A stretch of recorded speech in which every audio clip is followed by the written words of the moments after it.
My name's Lancaster. I'm from District 29. Well, I tell you right now, you got a lot of people out here. They're telling you that we got other weapons.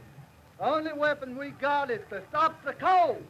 If you don't know what the weapon is, that is. That's it, boy. We don't have no other weapon. That's right. Only weapon we got is to keep the coal from coming out from in under the ground. Hear you. Right on,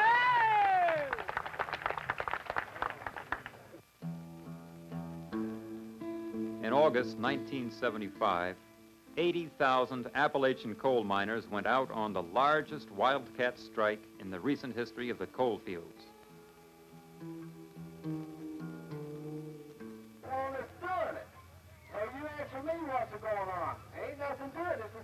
The strike began when the president of the United Mine Workers Local was fired, and the men in his mine walked off the job in protest. We're all going to have to get together and decide it. There can't be nobody else. Well, this boy was fired in Logan County. He was fired from, I think it was Amherst Coal Corporation. And I don't know exactly the background on his firing there, but anyway, it was an unreasonable firing. And they took and I met with the company, tried to make an agreement on this. They couldn't get no kind of agreement with the company, no way. They tried. And so they decided the only way to do it was to strike with that one local. With that one local. They wanted to use that one local. Well, the first thing they do, they run out, pap, an injunction. They didn't have no strike. They had to stop right then. So they come over here, they asked for Boone County support, and we backed our support all the way. It's been backed all the way from there to here. To help kids and stuff like that, so that they don't go hungry because of the strike. I'm not knocking the strike. Since the last contract negotiations, there had been many local wildcat strikes, all of which had been stopped by court orders. The United Mine Workers used to have a contract which gave them the right to strike over local issues. But this right had been replaced by a grievance procedure so slow and ineffective that it was often ignored by the coal operators. Back in the mines, if you do, which I hope and pray to God above you don't, you just as well not have nary another local union meeting. That's right. That's it. It's all over. Coal operators are violating the contract every day. And seemingly when the miners fights back, that's the only weapon they have to fight with is to strike. Then they run to the federal courts for injunction against them. Then they want to lay a fine on their local unions. They want to lay a fine on them. They're doing all they can to, I think, to break the union. Now, the miners are fed up with this kind of stuff, and they're not going to tolerate with this kind of stuff. They can break their local unions. They can break the international. They can do whatever they please. But that still will not get no coal. I've been a coal miner. I was a coal miner for 22 years. But this is the worst that I have ever seen yet. The miners are firm in what they're saying. They are not going to work under no such condition as they have today. As more court orders and injunctions were issued against the striking miners, their anger grew. By late August, mines were closed in Virginia, West Virginia, Kentucky, Indiana, Ohio, Pennsylvania, and Alabama. In the face of the fines, jailings, and injunctions, a new issue was raised, the right to strike, and the inclusion of a right to strike clause in the coal miner's contract. Here's your sticker. Stand on your feet. I'll be proud of it. Come on, buy your bumper sticker. Let me say this, John. I'll try to answer your question. If somebody will show me where that this here thing that they call a contract that Arnold Miller negotiated was ratified, I'll eat the shoes off your feet. But you'll have to give me a head count. I'll tell you locals that didn't even get the vote, my friends. Didn't get the vote. They had a can sitting over... This sparked intense debate among the coal miners and opened up old questions about the contract. Some felt that now was the time to hold out for the right to strike, even if it meant reopening the contract. Others argued that it was better to return to work now, providing the fines and injunctions were dropped, and that the time to struggle for the right to strike was in the next contract negotiations. With all my heart, that's the way Arnold Miller got his contract.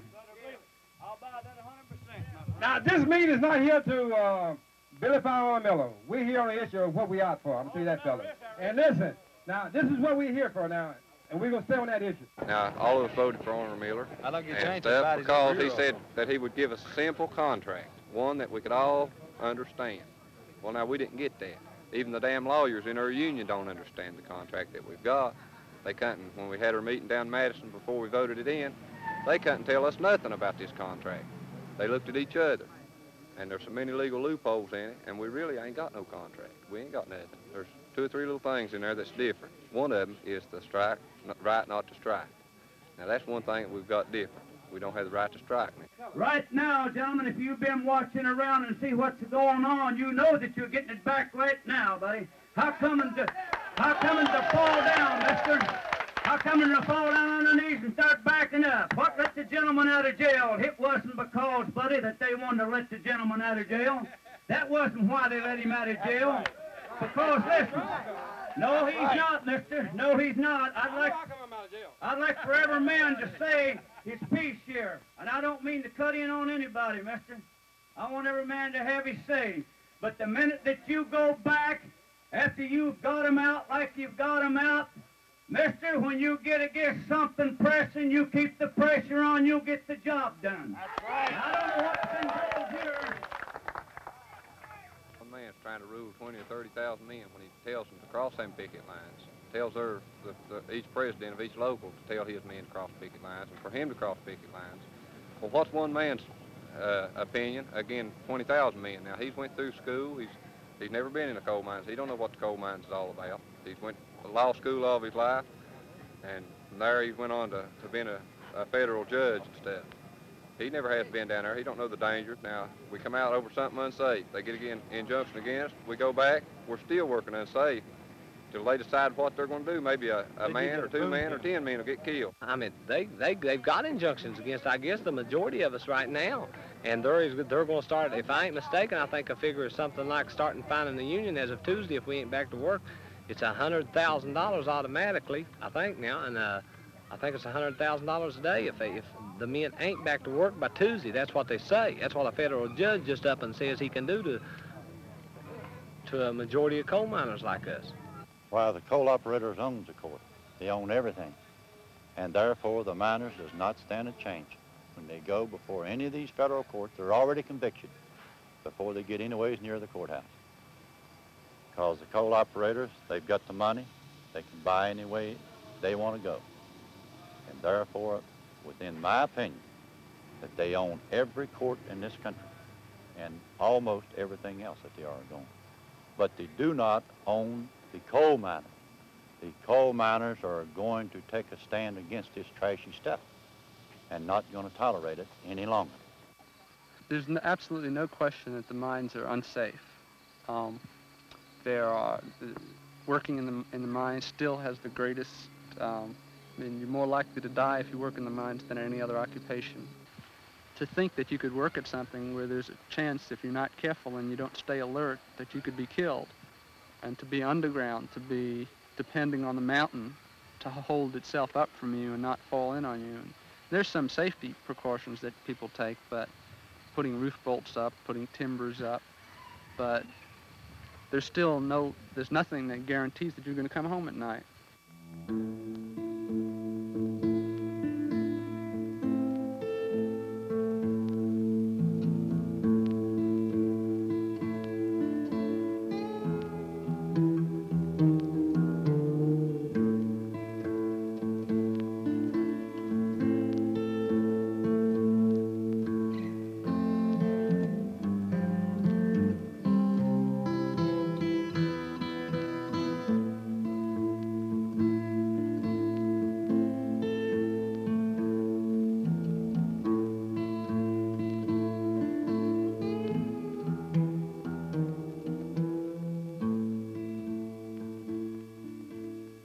It's hard on us already because we're behind on our bills and our rent and expecting the landlord any day to come knocking on the door again.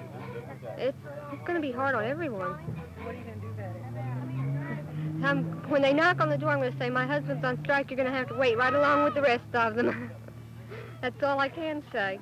So, got no money coming in from anywhere now. My husband got his last check last week, and that was for 2 days' pay, and it doesn't go very far. And we are prepared to feed the families that can't afford it, too. If it takes going out and fighting and walking in stores and taking groceries, we will feed their poor people. We will feed them as long as there's a grocery store open. With They're food not on the going to go counter. hungry too long. Nobody will go hungry. If it comes to it and we see somebody starving, we'll go take what they have to eat. And that goes for sale too. I've got two kids, and this guy's got 3 kids. We're both married. And we will feed our families regardless. When you got a union card and a union man leads a happy life. When you got him a union wife. Sing it again, all of you. Come on, sing. You can't scare me. I'm sticking to the union. I'm sticking to the union. I'm sticking to the union. Oh, you can't scare me. I'm sticking to the union. I'm sticking to the union till the day I die. I'm 52 years old, and I can remember when my father went to work when they first got the union. And I know sometimes we stayed out for, I think one time for about 7 months to get our demands met, but we did get them met. And the injunctions of fines was lifted from our international union. So I say, this is just an example of what went on before. Our fathers fought and died for what we got now, and I think as men we should stick together and keep it what we got. Like I said, you will not get no coal. You can do all these things. You can put them in jail. You can break the union. You can do whatever you want to do. But you still will not get no coal. I don't get no coal like that. Really, they're the backbone of the country because you close down the coal mines, and that closes down a lot. The cars and steel and everything like that. The International's hands are tied. They can't do anything until we go back to work. All I can say is that our hands aren't tied. I hear you, We're out. I hear you. The working people in this country have never been given anything. Coal miners haven't been given anything. We fought for this union. Our fathers, uncles, grandfathers, our mothers, our wives, our aunts, they built the union. And we're going to rebuild the union and keep it strong. For coal miners, we're out for the right to strike. We're out to stop the injunctions. Get the federal judges out of this. They ain't got no business in this at all. Federal ain't got nothing to do with the coal miners. Stop the injunctions. If we stop the injunctions, and the firings and the fine, we've had men fired through this. We had men fined through this. We want these fines dropped and got rid of. Then, if we get rid of the injunctions, we'll automatically have the right to strike because they won't have no injunctions to go fall back on. The right to strike is only as strong as the men make it. I think that a piece of paper signed by the coal operators is not worth very much unless it's enforced by the union and by the men. I think that this strike is about that. The fact that 80,000 coal miners so far are on strike says that 80,000 men are enforcing the right to strike.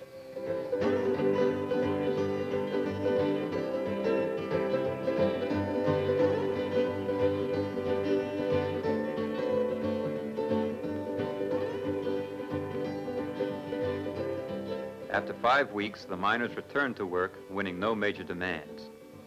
But the strength and solidarity of their Wildcat strike put the coal operators and the courts on notice that the right to strike would be a life or death issue in the next contract negotiations.